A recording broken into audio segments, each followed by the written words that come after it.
Happy Friday, guys, and welcome to another episode of Let's Talk Dubs. I'm your host, Bill T. Well, you know what time it is. It's time for another podcast this week, and I'm bringing you more podcasts from EBI this year, European Bug-In that I went to in Chimay, Belgium.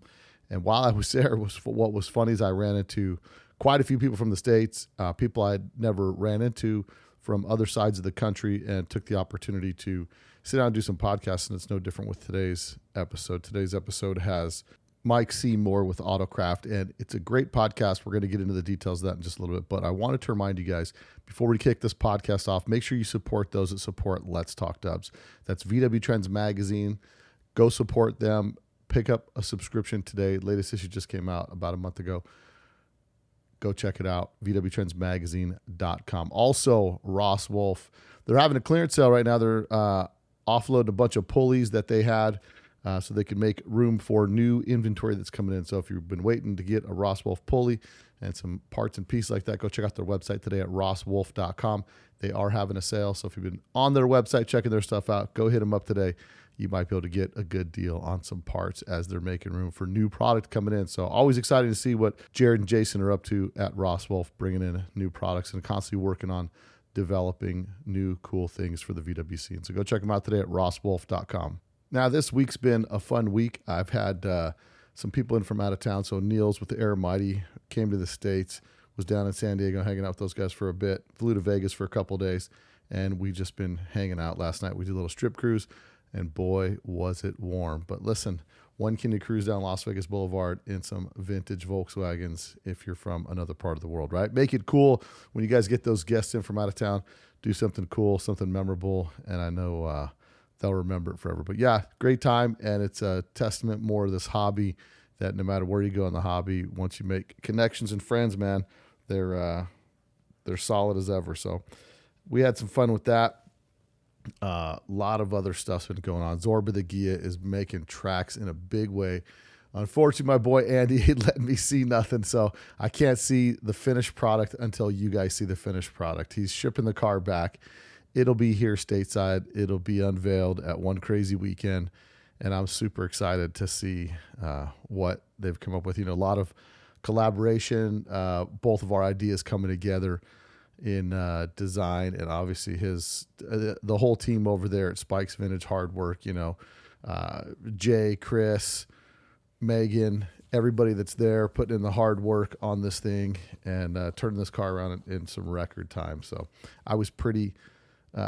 I'm more than pleased, and I can't tell you how excited I am to see my car. And it's something that I'm really looking forward to enjoying and being able to. I'm putting miles in this car, man. It's super nice. It's going to be really clean, but they're built to drive, guys. So, I mean, at least that's my 2 cents. Some people, you know, it's your car. Do what you want with it, but I plan to drive it, and everything from front to back on Zorba is done with a flare. And it's funny, someone asked me the other day why I decided to call the car Zorba the Ghia, and I'll probably do a podcast with Andy, and we'll talk about the whole build process. I've got one more video to put out, which is like the 2/3 video until the car is complete. There have been custom wheels made for it. I mean, just a lot of different touches, and we were, been talking a lot about that with some people in the VWC, Niels and Andy and some other people with respect to car builds. And sometimes people, I think a lot of times in this hobby, we get a little bit stuck on observing the past to a fault, right? Like, people get concerned about building original cars because we live in an environment where you do something different or creative, and people go online and give you a bunch of static about it because, everybody's a hater, man. Everybody gets a microphone and a platform, and they feel like they have, they've been invited to share their personal feelings on stuff. And it happened to me. That's one of the reasons why I kind of bailed on the Samba. I was building the double cab, and there's just a bunch of trolls on there talking some trash. And I thought, why am I on here? Like, I'm on here to kind of pump this up and get people excited. And then, something flips a switch at me when somebody just feels like they can stand on the sidelines and throw an egg. And then I was turning into not nice Bill. And everybody, I like nice Bill. I don't like mean Bill. And so, but from that point forward, it was funny because the internet turned at some point. And we talked about this with Dave Conklin on our podcast about the forum boards and all that stuff. And anymore. I think the byproduct of that has been people scared to build an original car. Obviously, we can get into the debate of is anything ever original. Do people, is every idea original? But that's always, everything's an inspiration from something else. So you can always tie things back to other things. But I think in our hobby, we've seen so much of like things getting kind of stale. And I mean that from the standpoint of people are concerned to push the envelope and do something really unique. And there's only been a few cars out there recently that have just been pushing the envelope. I mean, you got Turmoil that Buddy built, which is just over the top. But anymore, most cars are just a really clean version of an original car. They go original paint, they do polish and detailed hardware and stuff like that. And so the focus goes to like, look how clean this car is versus this is a cool car and this guy put his own vibe to it, which is one of the things that I think in my head when I talk about the coolest build off would be if you took a lot of these hot rod guys, Steve Strope, Troy Trepanier, Jesse James, just all these guys that build different styles in hot rods, and every one of them had a bug and had to build their version of what they thought would be a cool Volkswagen. And I'm sure some people would go retro and do like a traditional cow look. And by no means am I, throwing shade on any of that stuff. I just think, there's cow look cars and you can build your cow look car and your tribute to a cow look car and all that kind of stuff. But it's still a style that was new, unique, and cool for the guys in the 70s that guys in the 2020s are doing as a tribute. And that's cool, right? That's paying respect to history. But with Zorba, it turned into, it's kind of a theme car, and the theme about it with Zorba is my heritage being a first generation American, but, DNA certified 92% Greek. So I challenge you to show me a higher percentage in your DNA than that. My dad would say their test is 8% broken. But, one of those things where I've always been proud about my heritage. And, when I bought Zorba, the factory color was sea blue and white, which are the same color as a Greek flag. And then that just started the idea. And I thought, how cool would it be to kind of do a car that is a tribute to my heritage. And, it was just fitting that it was Zorba the Ghia, like Zorba the Greek, which is a really cool story about kind of a free-spirited Greek dude that the authors really envying his free spirit lifestyle to live for the zest of life. And, that's kind of my philosophy behind the origins of that. And then as the car started to go, it evolved into, how do we tie in some theme to this car where it's actually, it makes sense. It's not over the top, and some people will really like it. And some people hopefully it will inspire some people to do something. But, I miss the days of when you'd see cars and they kind of had a theme to them, and everybody takes a theme. And we've seen that before where they started to do the lightened theme with the drill holes and all that kind of stuff. And, we've seen people take that to the next level to where it's, it's over the top. And, there's a lot of different styles and a lot of different ways to build a car. And I'm really stoked. And the feedback I'm getting from my car is so, it's so excited and people are just like, wow, never seen anything like this before. But it's one of those deals where you just kind of go, you do your thing, and you, like, I don't care. When I build a car, I build it for me. I have everybody tell me, I can't tell you how many people go, I don't like Rossi's. And I'm like, that's cool. I like Rossi's. So I'm putting Rossi's on the double cab. I've got them on my bus. I put them on my oval window back in the day. And, I have things that I like, and I think they look cool, and that's what matters to me. So that's really where you guys should be with your car, right? What you think is cool, do what you think is cool. Also, well, I want to give a shout out to Ben Reynolds, right? Ben Reynolds just had his car, like a reader's ride, featured in VW Trends magazine. Listen to the podcast. Rad dude. He sent me some AI songs that he had made, and I wanted to play a couple for you guys that he made for one crazy weekend. So I'm gonna play a couple of those. But I just again, Ben's exactly what I'm talking about. He's doing his thing. He's doing it his way, and he doesn't care. And that's the attitude. That's the right attitude for the VW hobby. And what I wanted to do was I was going to play a quick little clip from a song that he had made on AI. I don't know if you guys saw this. Is in the Let's Talk Dubs group, and I think it's pretty funny, and I dig it. So I'll play you guys a couple clips from my guy Ben Reynolds. By the way, he was the first one to register for One Crazy Weekend back in like December when I opened up registration for it. So make sure you guys give him a shout out when you come out here. But let's take a listen to these AI jams that he made.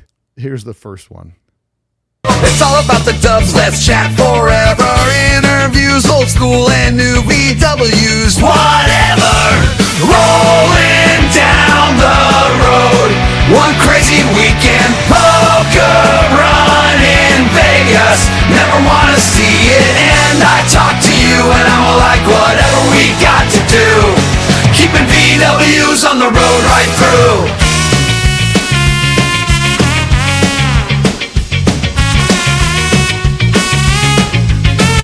I see you guys skanking out there. I know what's up. That was pretty rad. I can't lie, man. When I heard that, dude, I was cheesing hard, and it was pretty funny. I really think, again, he did it with AI, and some people go, oh, well, he did, bro, I don't care. Like, he was creative enough to come up with the idea and was excited to do something and put that together. So shout out to Ben Reynolds for that. And here's another one he did.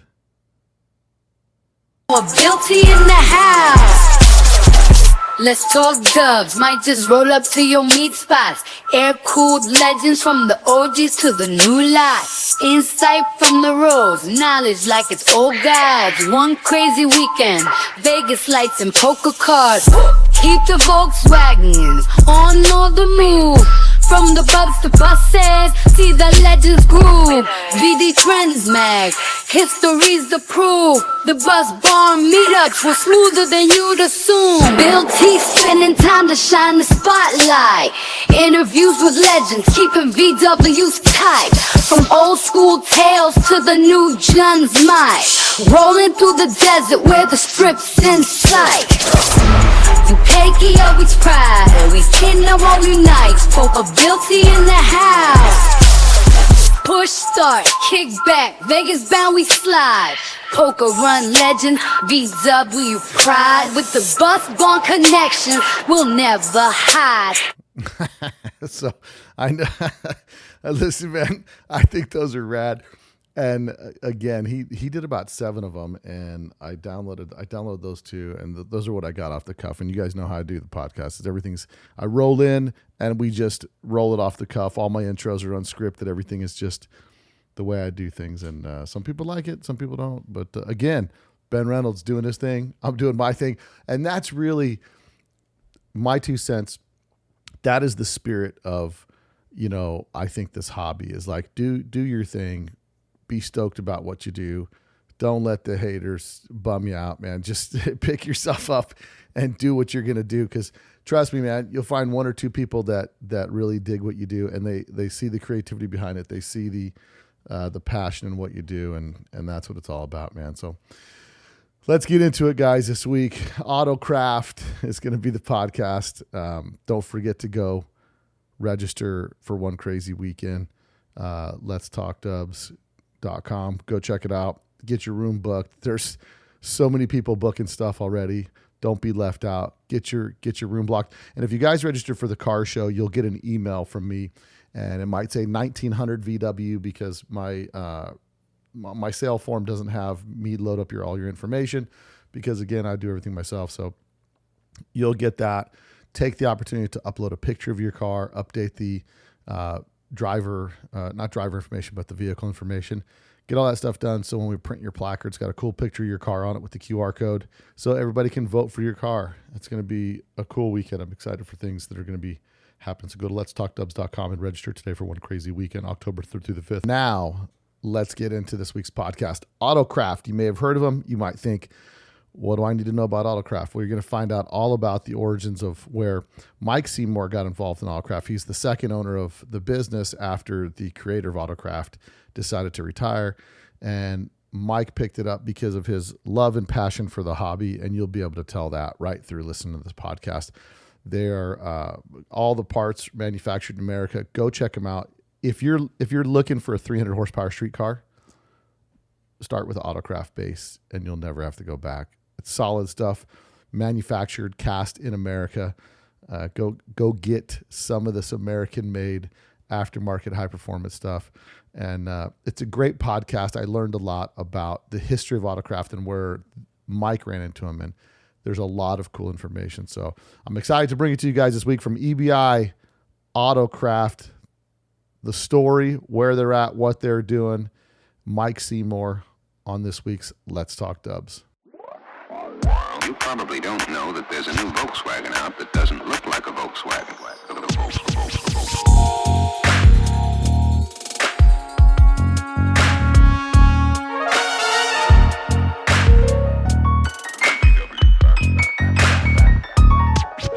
It's got everything that people who like the bug like.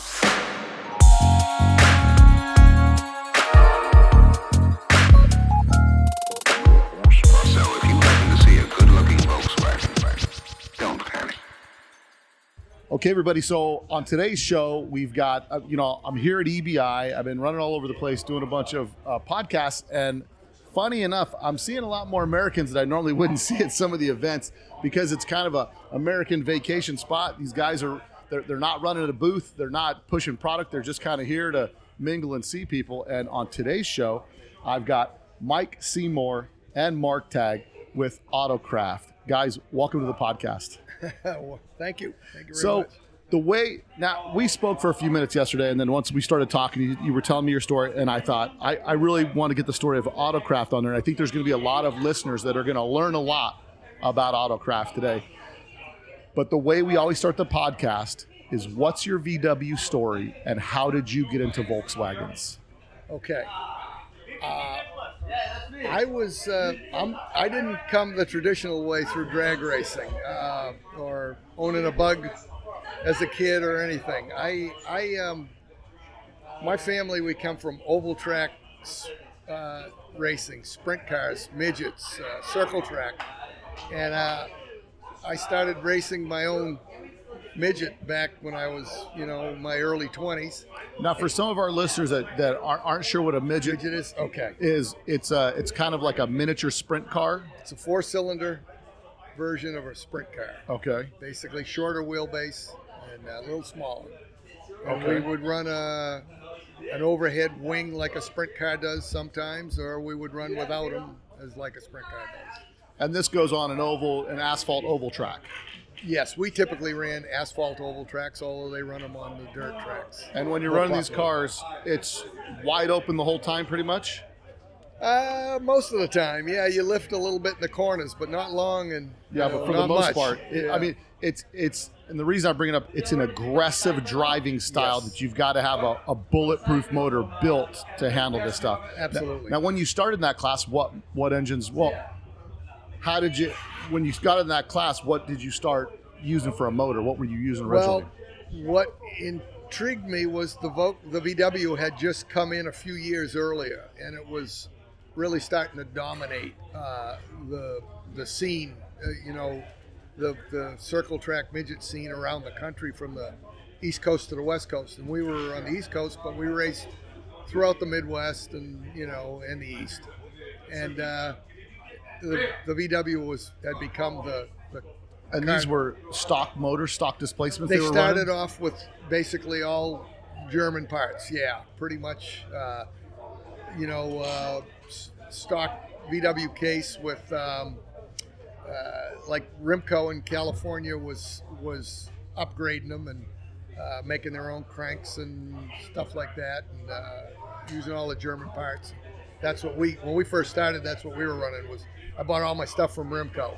So you'd buy everything all the way from the West Coast, have it shipped over. And then when you're running those sprint cars, you said they started as stock, and then the classes started to increase. You could run a 1700 and 1800, or what was the evolution We started of that? off at, let's see, it would be about a 2200 cc's. Oh, really? Yeah, So that- these were big stroker motors to begin Yes, with. And what yes. kind of RPM you running these cars? At that time, they were about 7,000. So you're running them 7,000. How long's a A race would be, laps would be 25, 30 laps on a quarter mile to a half mile track.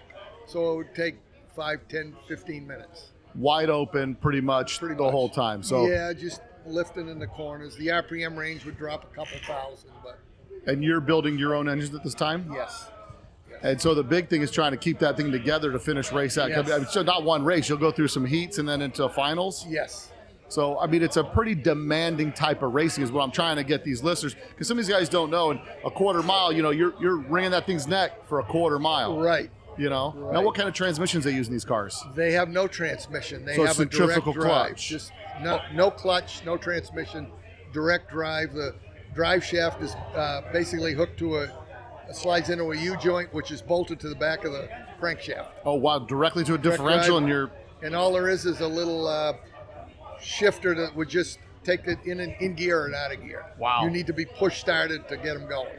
Oh, wow. Yeah. So that's so the car's got to be tuned right so it doesn't stall. Right. And what are you running for induction on these cars? Fuel injection. Oh, they're fueling Yes, like they had a to be. Hillborn style or Yes, what type Hillborn style fuel injection, and they ran strictly on methanol. Oh, wow. So these are some pretty high. What kind of horsepower are these motors getting? When we started, I don't think they were 200, maybe 180 or something, but we were racing against a lot of the heavier old school inline engines, and that's when the VW really started to get traction, you know. And you run this circuit for how long? How many years? Yeah. Oh, I probably drove them for 20. For 20 years. Yeah. And now, so you're building engines just for yourself, or do you start building engines as a hobby for friends and things like that? My brother and I started kind of almost racing together. I started first, and then he started the following season. So I built his engine and my engine to start with, and then as time went on, we started winning some races. We started building them for friends and then customers, and that's how I got into it. So kind of by accident. So that's kind of the way it works, right? You go to the racetrack, like, hey, who's building your motor? It seemed to last the whole race. Like, well, I built it. And then they see you race after race after race. You get that credibility that you can build a motor stays together. Right. And these are motors that are as full built as a drag motor, I'm assuming. Close. Yeah. I think that the drag racing guys could be a little step ahead of us in that they were, they're always pushing the limit. And, I always found like if you weren't breaking stuff drag racing, you weren't going fast enough, you weren't trying hard enough, but where in the oval track stuff, you kind of got to build an engine and run it for, X number of races. You couldn't keep, most of the guys weren't, there's so much involved with the handling of the car that if you have just a reliable engine, a lot of times you could win with a better handling car, so it wasn't all just the power, it was the whole package. Yeah. And so in the beginning, you're starting with magnesium cases, things like this. And then how do you jump to needing the heavy duty of heavy duties? Well, at that time, this Autocraft started in La Habra, California. Two guys started it, a guy named Bill Steiner and Ray Fitzpatrick. And they were building engines out there, and they were using all the same parts, the VW parts and stuff, and they weren't, they were starting to make more power, and they were building motors and dynoing them and trying to make more power all the time and gaining more customers. And of course, they were on the West Coast, and they were, a lot of their customers were racing at a track called Ascot Park in California, and that was I think Rick Sadler was racing an Ascot car. Yes, Rick did. Yes. And now, so everybody understands, once you start putting big power together, right, the factory VW block is designed for about 50 horsepower. Aluminum magnesium, so it's lightweight, so it's kind of a power to weight ratio.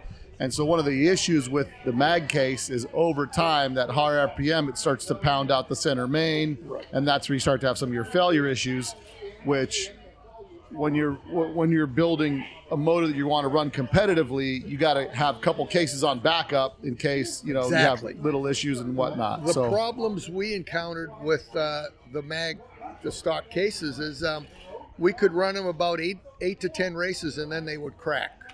And we get a crack maybe through the main or through up into a stud hole or something, and they'd leak oil. And that would be usually what would signal the end of it, and we'd have to put a new case in it. So when's the first time that you step up and buy an Autocraft case? Because at the time, when what year is it you buy your first Autocraft case? I was going to say probably mid-'80s, maybe mid to later '80s is when we first bought. But Autocraft started building them, I want to say 81, 82 is when they came out with it. And what was the cost difference between a mag case? I mean, then it was a huge step up, right? A mag case to an Autocraft case. I think the first Autocraft cases were probably somewhere around $1,200. And a factory case was maybe 4 or 5 at that time, something like that. And so it's about 1.5 times the cost. Right. And so, but from a racer standpoint, it's not just 1.5 times the cost. It's the rebuilding aspect. It's the new set of bearings. It's the other ancillary things that could go wrong once your center main starts coming out around. Exactly. So you saw the value in buying the Autocraft case? Absolutely. Yeah, when I first got mine, I didn't get the case. Well, I got the case, but we bought a whole complete engine. We just realized that the heads were better, the case was better, the whole package was better, and that's how we got into it. Yeah. What was the difference from an Autocraft motor to a Type 1 that you had all punched out? I mean, there was definitely a horsepower edge, probably, I don't know. At the time, it might have been 15, 20, 25 horsepower with an Autocraft. But the reliability was so good that you could just buy one and run it. And it was going to be as good as the best guys had. So. And you running that car. So when you switch from VW to Autocraft, what's the different amount of races or seasons? Do you go from races to seasons, or what do you do? No, I mean, you'd still run them. You'd probably run them a little longer, but you were able to turn a little more RPM with the Autocraft and make a little more power, and so you would probably still take them apart every so often, but usually they'd be in good shape and you could rebuild them and keep going. So normally on a mag case, you'd pull it apart. You might get 3 races, and then you gotta maybe you redo might it. throw the case away, yeah, and then you'd probably still use the crank and rods and so forth. But now you got to get another set of bearings, all this stuff, and just if you're going to do that, might as well. So now it goes from $500 to another $100 for the bearings and all that stuff, plus the time and labor to do that. Right. So it's one of those things that kind of backs you up. And now you're running this series for a while, and then how do we get to the point where you end up purchasing Autocraft? Okay, well, the first thing that happened was I started building more and more engines, and as I did, I had to buy the parts. Well, I didn't buy them direct from Bill and Ray in California from Autocraft. I bought them from a guy in a company in Ohio, and it was called Mini Performance, and they had bought. What happened was somewhere in the late 80s,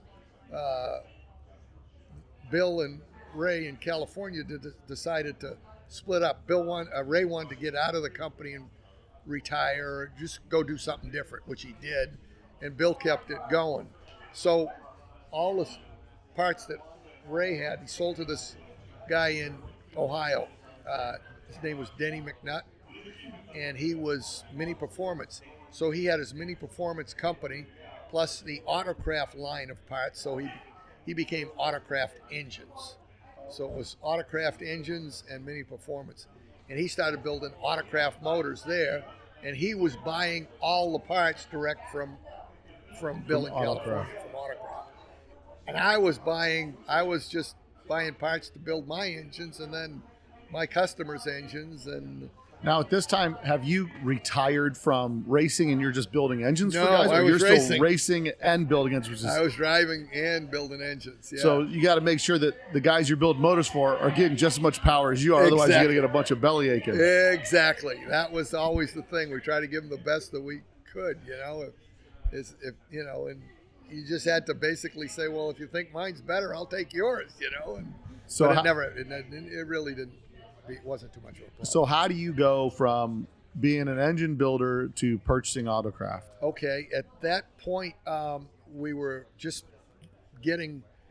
buying a lot of parts and building a lot of motors, and the owner of the company, Denny in Ohio, decided he wanted to sell out the Autocraft line. So he told me, he said, I'm going to be selling the Autocraft engines part of it, and I'm going to just keep my local Mini Performance. He said, I want to kind of cut back, and he said, you're my biggest customer, so I'm telling you first. I said, well, good, let me, so it kind of went along, and then he called me up one day and he said, hey, I'm selling this, and I said, all right, well, let me know who's going to buy it. He said, you're going to buy it. I said, well, I don't know about that. I didn't know I wanted to be start selling parts and everything. He said, no. He says, it'll work out for you. Anyway, he talked me into doing it. So I was kind of looking for something to do full time anyway at that point. So I bought it and became Autocraft Engines. Now, just a distributor for Autocraft in Southern California. Exactly, for Autocraft the Machine. East Coast type thing. I was a distributor for Autocraft Machine in La Habra.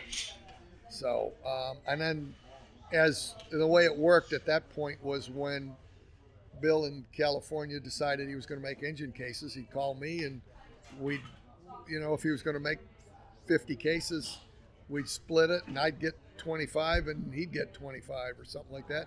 Same thing with cylinder heads and cylinders and everything we made. Now, at the time, were you surprised to find out that you were such a percentage of his business? Well, I kind of knew we were going to be pretty far up there, but there was a lot of shops out there that bought a lot of stuff from him, as well, like, Roger Crawford, Heads Up Performance, and, a lot of the shops would buy Autocraft in the drag racing end of it and the off-road, but I wasn't really into that, so I started to get to know a lot of the guys that way, but at the time, I really didn't do that much of that. And so now you're a distributor. Uh-huh. How long are you a distributor before you end up acquiring Autocraft? I think we went 7 or 8 years, and then that's when Bill was really putting up a lot.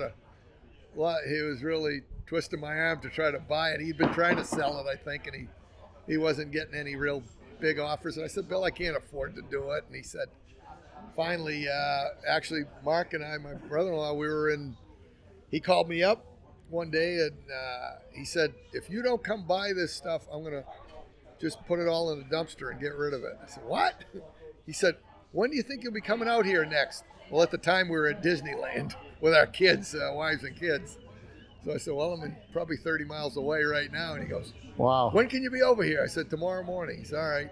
So we went over, him and I, and we ended up buying it then, and that's. Now, what kind of facility did they have down there? Was it the first time you'd been there, or the first time you're there? Are you surprised at the size of facility it is? Well, no, I'd been there many times. When he was in La Habra, and then what was happening was he was in La Habra, and then he decided to, after all the years in La Habra, he decided he always wanted his own building, so they were putting up some new buildings out in Corona, and he was the first one in, and he bought one.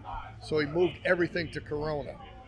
And out in Corona, it was great. It was a nice building. I went and visited him a few times there. He was making some parts there.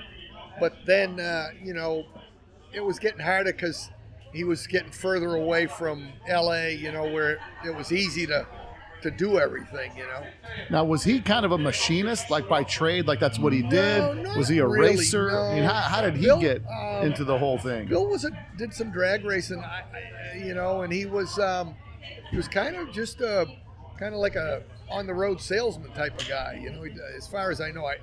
It's what he told me. I didn't know him from before then, so I know he knew everybody in the business. He worked for some of the other companies. And who initially designed all the Autocraft stuff? Was that him? Ray Fitzpatrick. He was the real genius behind it. Kind of the engineer behind all the parts and pieces and stuff like that. Yeah. Now, what are the biggest differences between an Autocraft engine case and a regular engine case? Mainly it's stronger. It's a little beefier. It's a 3-piece case rather than a standard 2-piece Type 1 VW case. Why?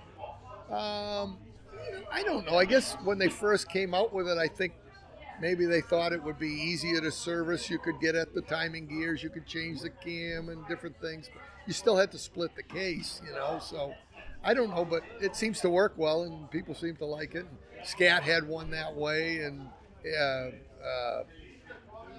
the first one was Revmaster. no. As far as I know, it was The first three-piece. ARPM. The first three-piece case was Yeah. ARPM. ARPM. We're looking at our technical advisor to the left, Rick Sadler. He's over here. Yes, I think that was the first three-piece case, wasn't it? Well, yeah, Porsche. There you go. That's it. Yes. Yeah, Porsche 356. Porsche had the- 356. And that might have been where Ray looked at too. I don't know, but that's just. Yes. That's the other part of it, was the alloy that they were using was a kind of proprietary, and it real strong. I mean, it added to the strength of it Yes. was the reason why you bought an Autocraft. Yes. Now the head design completely different. I mean, but Autocraft heads, they use just regular rockers, or you have to buy specific Autocraft rockers designed for they those heads? started out with their own rocker, similar to a scuff pad type 1 style rocker, except that the mounting base. the mounting base a little bit different, but they made it all stronger, and they put the scuff pad right on the lash cap rather than the other way around, so it's scuff on the lash cap and had the cup on the push rod.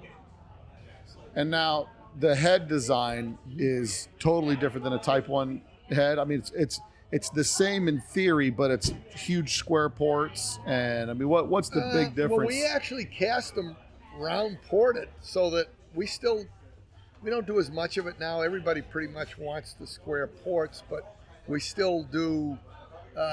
We can still cast them. We cast them round, and we can still build a set round ported. Because some of the midget engines were all round ported for a long, long time. Toward the end, we started doing square ports on them as well. But a lot of the turbo engines were all round ported. So, but most of them are kind of starting to go the other way now. So. Now on Autocraft, you guys make your own bearings too for that case, or we just use a regular VW bearing? Well, on our engine case, we went to a Chrysler main bearing. And what's the reason for that? Well, it's just a nicer quality piece. It's like a double thrust, flange bearing, and they stand up real well. They're just nice. They're split 2-piece bearings. The quality of the VW bearings, the aftermarket stuff, isn't there anymore. So when did that change? Has it always been that way, or No, we started doing that about. So that's a decision and a change that you guys made. Yeah. Which is, I mean, from what I hear from a lot of engine builders, the toughest part is getting decent bearings that match up with the case. They got to go through 5 sets of bearings. Right. And so you guys, did you guys specifically look for a bearing that you know is going to be available for a long time, that's mass produced, and you can get good quality? We did, but I really I have to credit, I guess a competitor, but Potter Machine. Mario at Potter's had told me a long time ago. He says, "You guys ought to go to these Chrysler bearings." And I kept looking at him. I said, "That sounds pretty good." And eventually first the machine shop we were, because we sublet all our machine work. So the first shop was kind of poo-pooing it. So I let it go a little bit. And then the next time around we went to them, and it's worked out really well. And everybody seems to like it. Now, since you guys have purchased the company, you guys kind of came in like guys that are into this, and you know what, we'll make a couple changes, we'll do some tweaks, we'll do some this, some that, or was the attitude leave well enough alone, or did you have some ideas you wanted to start implementing into the line? A little of both. I mean, if it's not broke, don't try to fix it sometimes, but when you're trying to go faster all the time, you gotta have your ears open and your eyes open to see what seems to be working, and guys are doing. And now you were talking on the walk over here, and I've got a little drag bug with a small naturally aspirated motor, and I took it out first time when I qualified. I broke the transaxle, and I told my buddy Johnny, who runs an Autocraft motor. Yeah. I said, I just want to build a bus box. He goes, it's too much than what you'll need and all that kind of stuff. Yep. And my thought process philosophy is like, if I have to build 2 Type 1 boxes, I'm going to be more than I'll pay to do 1 Type 2 box. So my thought was like, if I overbuild it and get a better box that I'd never have to worry about, then I can focus more on just the power. Right. Is that kind of the philosophy? I mean, would that make sense to use that philosophy for Volkswagens? I think so. Yeah. I mean, we have, like, I'll have people call me about, maybe a little turbo motor, and they're using, 94 bore cylinders, and they're cracking them every so often. And, they're using a good cylinder, but it's an import cylinder. It's not quite the quality of what we've got. And they'll tell me after 2 or 3 times of cracking them, they'll just maybe buy a new, one good set that might last a while. Now you guys also, so what's the full line that Autocraft makes? We do our engine cases, cylinder heads. Those are the 2 main things. We have our own cylinders. Now, what type of cylinders? Are these cast iron cylinders or They're aluminum? centrifugally spun cast cylinders with the fins are all machined in them.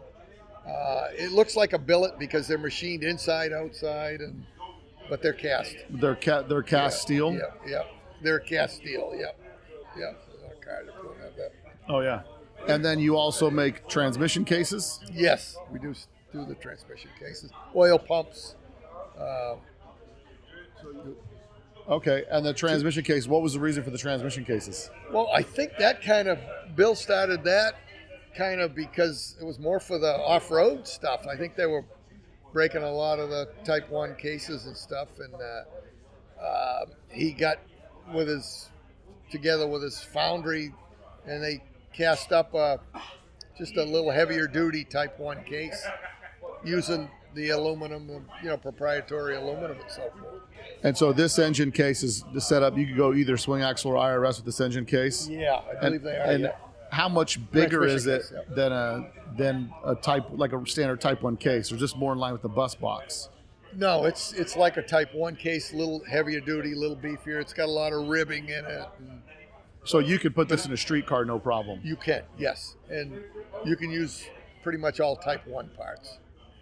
And so somebody wants to buy, if someone wants to build, let's say, a lot of people say this anymore nowadays, I want a 300 horsepower street car, Yeah. turboed, so we can get there, so I can drive it on the street and get on the freeway. Let's say I'm asking for a friend.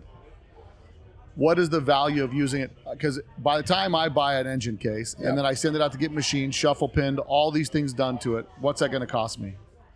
Well, right now, if you were going to buy our engine case, they're complete. By complete would be the 2 case halves, the front cover. We have a bolt-on rear plate. It would be pushrod tube side plates, which bolt on, so that you get access to the lifters for like roller lifters, because they come from the outside, installed from the outside. All the hardware, through studs, all the outer perimeter studs, the seals, front and rear main seal. Complete, it'd be $2,750. And a lot of the engine cases that we'd seen when there was a shortage of engine cases, things like that, they were pushing upwards of $1,200 a case, I think, at some point for Yes. a factory case. Yes.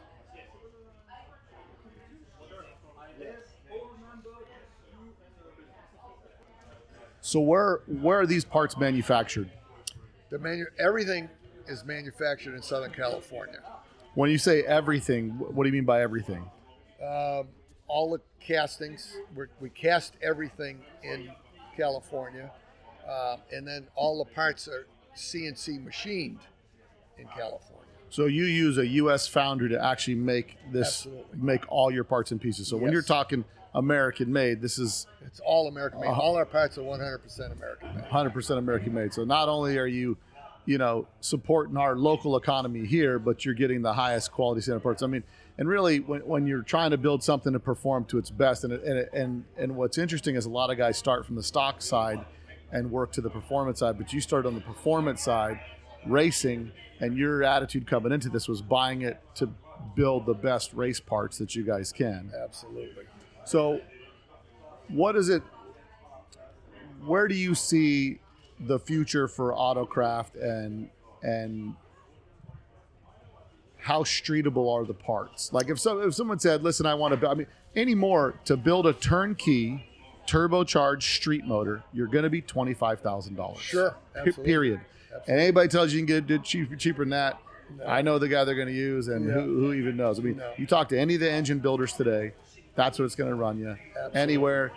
And I'm talking turbo, like if you're trying to build 300 horsepower street motor. Absolutely. Now, are these heads, they run fine, they run decent on the street, no issues? They use, if you get specialty tins for them or what? If you're going to try to run our heads on the street, I think it takes some ingenuity, a little bit of work. I think it can be done. We don't have the fins, cooling fins, like you would have on a typical Type 1 style head. And that's because most of your motors run on methanol? Most of them do run on methanol. One thing that really helps is if you're going to build it and you might consider running it on ethanol, it'll cool them 30-40% better than. And you're talking E85? E85, yes. So if you could build a street motor E85, which is higher octane, yes, lesser cost, you burn a little more fuel, right? But it will run a bit cooler. Exactly. Now, you have any successful guys out there on the street running autocraft motors? Yes. I mean, there's more and more people starting to do it, and they use them on the street. I can't say exactly how much. I don't think anybody's using one as a daily driver, but they're using them somewhat especially over here in Europe. It seems like I send a lot of stuff to guys, and they tell me they're building it as a street motor that they can go to the strip with. I've seen a ton of autocraft stuff out here this week. That I've been out here this weekend, which is good. Yeah. And I think maybe if we've got listeners that are out there because you get that a lot, you get people that want to build big horsepower stuff for the street that can be dual day. Because what we see a lot of guys running the drag and drive events now. Yes. And the guys that are really putting down the times are turbocharged. Yes. Period. Yes. I know there's a lot of guys that are just committed to carburation, but you can only get that to produce so much power with the displacement that's there. Yes. But the drag and drive guys, you've got guys like Steve Dalton, and he's running a TF1 case is what he's running, and he's putting 535 horse to the ground. I think maybe even more than that. Yeah. But a lot of these drag and drives, and for us to see this hobby continue to evolve, if guys are going to be building, if you're going to put the money out there to build the big power stuff, you should probably buy the best. Right. Some of the issues that we've seen, and it started years ago around 06 when they started having real troubles with the engine cases from the factory. Right. Tolerance started getting kind of wonky. Everything was a little bit funky. So your guys' stuff is checked on a regular basis. It's QC'd. Yes. And you guys have, you have a fairly good relationship with your machine shop. Very good. Yeah, when we have a problem, we try to get to it right away. And I have a pretty good relationship, I think, with a lot of the engine builders and stuff, at least in the States, and some of the guys over here. And they're not afraid to tell me when there's something wrong, and I'm glad to hear it. Not glad, but I want to take care of it. You want the feedback. What kind of differences were there before you bought it to where it is now? Any things you can think of? Well, one thing is when I know some of the engine builders in California would try to get Bill who was the previous owner, to make some changes, do some things that they wanted to do, like going to a roller cam. Bill was he was a great guy, and I'm not picking on him. I'm just saying that he was old school, and what worked, he wanted to keep it that way. And I tried to kind of do that at first, but I was listening to all the guys that were building the engines, and they were saying, you ought to just put roller cams in them, and you'll sell a lot more cases and stuff. So that's how we started setting them up, all with roller cams. We can still do them with a flat tappet, but did you see sales increase with the roller cams? The what? Did you see sales increase when switching to roller cams? Oh yeah. Well, let me give you an example. When our first run of cases, we did 50% of them roller and 50% of them flat tappet. All the roller ones sold right away. The flat tappet ones took a little while, and we had to take some of them and convert them to roller to sell them. Really? Yeah, so that's how popular It's showing you how the drag racing technology is going. So exactly. yeah, absolutely. And Everything's I going. just listen to those guys, and when they tell me this is what you need to do to change it, to improve it, You got to listen to your you got to customer. listen. I mean, they're the guys buying the stuff; they know, So. That's it. Well, anything else before we wrap up? You want to? I mean, do people reach out to Autocraft direct to purchase, or they got to go through distributors, or what do they got to do? Well, we used to do a lot of distributors and stuff, but it's kind of difficult. We're kind of small. We're not that big, and to get guys to buy, and our parts are so pretty pricey compared to the stock, or some of the import stuff. So there aren't a lot of companies that stock a lot of our parts, So there's guys that use a lot, but they're not going to buy enough to put 4 cases on the shelf like we used to have. We did that when we were a distributor back in the day, but we really don't have a lot of distributors now. But there's guys around the world that are buying the stuff, and you could, if you're local to them, you could talk to them about buying it and getting on to us. But we'll sell direct to anybody and ship anywhere in the world. So you guys just ship worldwide.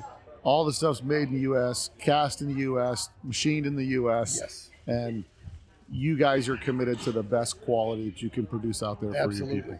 Absolutely. And since you guys have purchased it, have you seen sales increase from where you were? Or you kind of hover around the same? Or what's because that's kind of a barometer for how the racing market is, right? Exactly. Yes, it really is. I mean, we have years where it really climbs good, and then it tapers off. Like a couple of years ago, right kind of through COVID and after COVID a little bit, we were really taking off.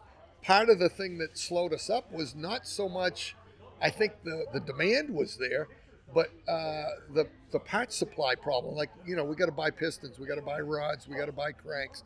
All of that's, any of the parts we're trying to buy, it, is getting more difficult, and for everybody in the industry, so not just us. So that kind of slows our sales down because we can't get, the parts to the rest of the parts for it, So Now, you guys just sell parts. You don't build complete motors now. we do. We try. Are these Mike built motors? Are these Mike's in there with his apron on, putting the motors together? Yeah, you're not too far off. We got some help, but we do a lot of it. But what and I don't really have time to do all of that. So one thing we've done lately here is we do some long blocks. That's kind of a little easier. We don't have to get involved if the guy wants to go turbo. We don't have to do the whole turbo system. But we can set up a long block assembly ready for a turbo or whatever. That seems to work well.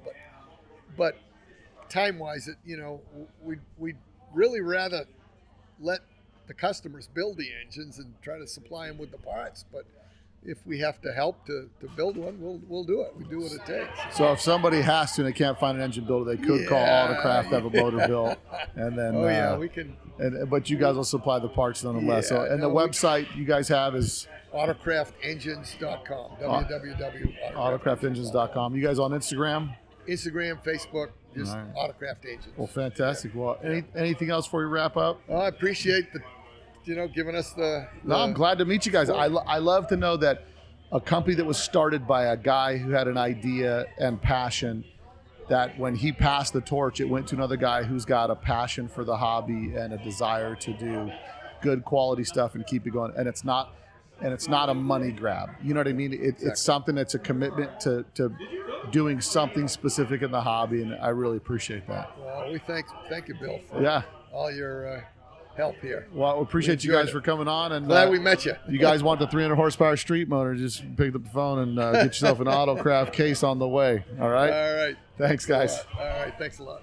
Well, if you like that podcast, and I know you did, make sure you share this podcast with some of your friends and people that may not listen to the podcast. So we love when you guys share the podcast. It helps it grow organically, and we really love nothing better than you guys to refer this to your friends, because it really shows where you guys are at with what you enjoy, and you want to share the good stuff with those around you. So share Let's Talk Dubs podcast, copy and paste, and don't forget to give us a 5-star review on Apple Podcasts so you get a shout out on the show.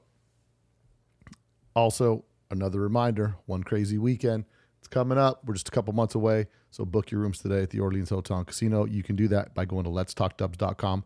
Click on the flyer on the main page and book your rooms, register for the car show. And again, as I told you earlier, when you register for the car show, I'll be sending you an email. You'll get that email. Take the opportunity to upload a current picture of your vehicle. If you've been here before and you're bringing a new vehicle, you can edit your vehicle information, but make sure you do that. Because I've had people respond and say, my Volkswagen's not a 1900 VW Beetle. And I'm like, I understand that. Update your vehicle information because I don't have that. So make sure you guys get that updated. Do your placard cool because it's going to have a picture of your car on it when we print it and hand it to you at the show. And this year is going to be that much better. So we getting more details into the car show and how we're going to be separating the cars and all that kind of stuff in a couple future episodes. So we got plenty of time. There's cool stuff going to be happening, and don't miss out on one crazy weekend. It's going to be the best time ever. So I'm going to close out this week with giving you guys some of the taste of the jams that Ben Reynolds put together that he had AI done.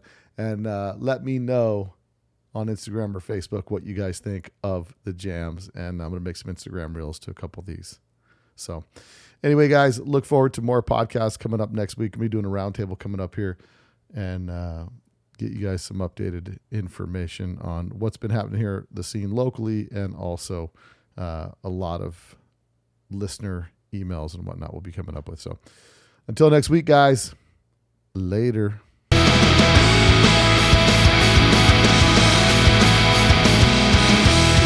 We're sitting talking V-Dub with Bill T and all the OG air-cooled rides. History. Keep 'em rolling, keep 'em clean. One crazy weekend in LV. Poker, running, speed, and free.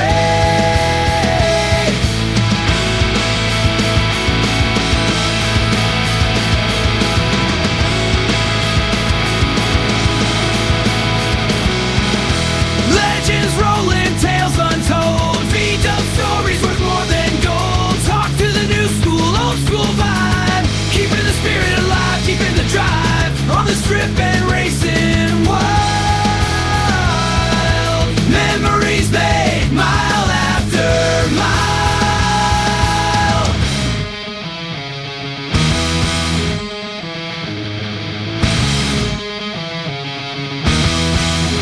So that one had kind of a Denver Harbor Phoenix TX type of vibe. So here's the next jam.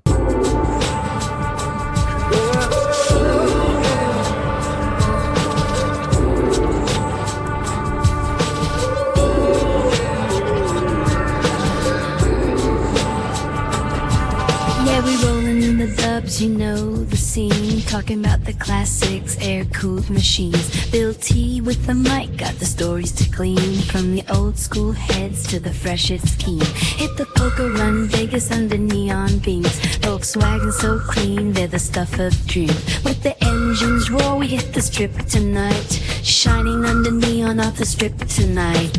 Shining under neon off VW side. From the bus to the bug, they're all looking right. Hustling under neon, they're all looking right. Talking legends, pop, punk vibes ignite. On Let's Talk Dubs, Bill T brings the scene. From the classic rides to the fresh and clean. On Let's Talk Dubs, Bill T brings the scene.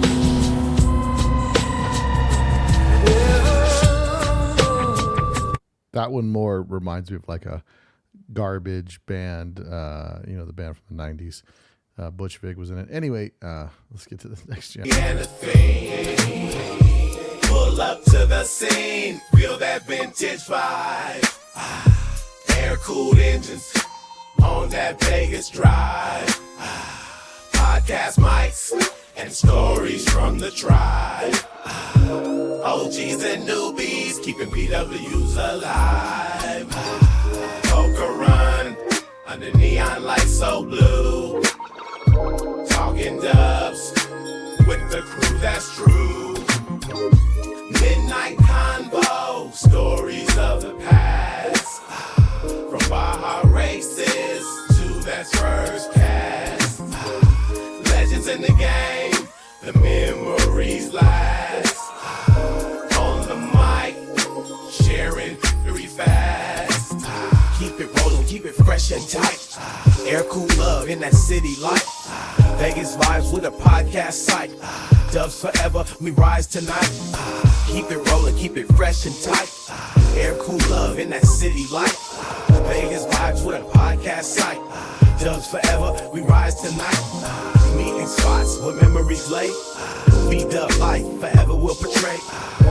Poker run under neon lights so blue. Talking dubs with the crew that's true. Keep it rolling, keep it fresh and tight. Air cool love in that city light. Vegas vibes with a podcast site. Dubs forever, we rise tonight. Some dude keeps taking a drink during that and saying, yes. It's cool. This is another one. It's all about the dubs, let's chat forever. Interviews, old school and new VWs, whatever. Rolling down the road, one crazy weekend, poker run in Vegas. Never wanna see it end. I talk to you and I'm all like, whatever we got to do. Keeping VWs on the road right through.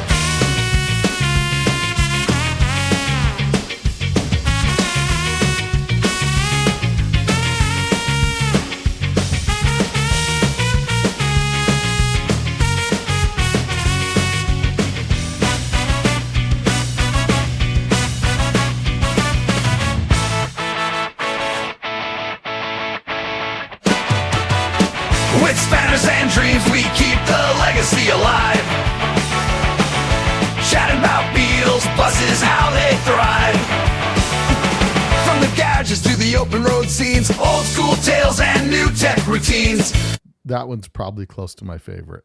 Turn it up, let's talk dubs all night. Interviews for your delight. Crazy weekend, Vegas lights. Air cooled rides inside.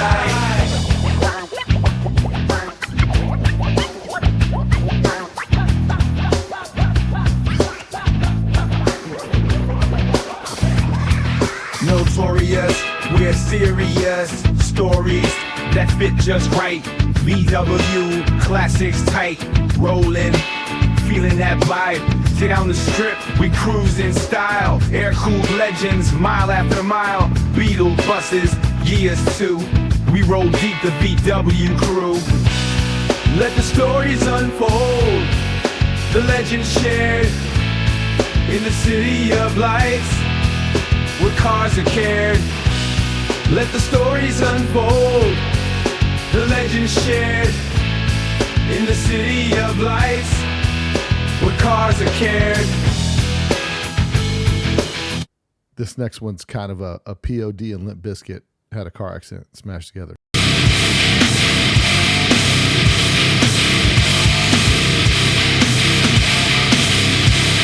Tune in to the podcast, no missing. Air cool rides, reminiscing. Old school tales, got that OG flow. New V-Dub biz, let's break that dough. Interviews by a listen as they throw. Story so lit, it's a VW show.